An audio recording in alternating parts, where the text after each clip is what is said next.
Le président français achevait samedi en RDC une tournée dans 4 pays d'Afrique centrale, placée sous le signe du nouveau partenariat qu'il entend construire avec l'Afrique.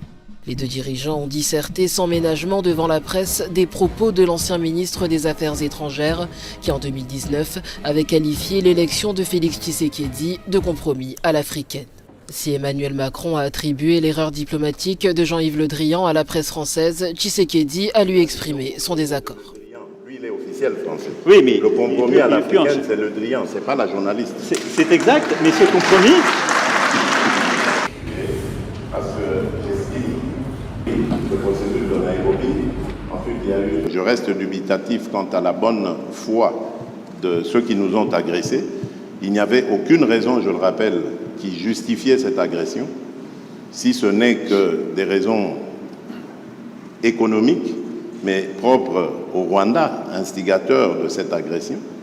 Maintenant, la question est de savoir est-ce que le Rwanda peut se passer de ce pillage systématique de la République démocratique du Congo qui date maintenant d'une vingtaine d'années.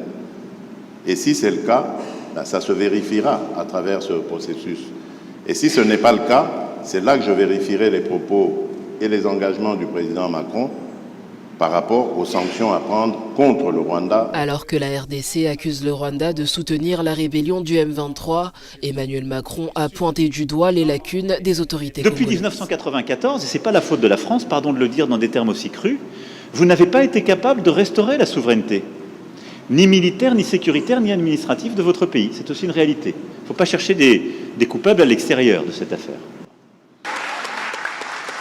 Un partenariat avec la France a par ailleurs été conclu ce samedi pour la cartographie et la gestion durable des ressources minières dont regorge le sous-sol congolais.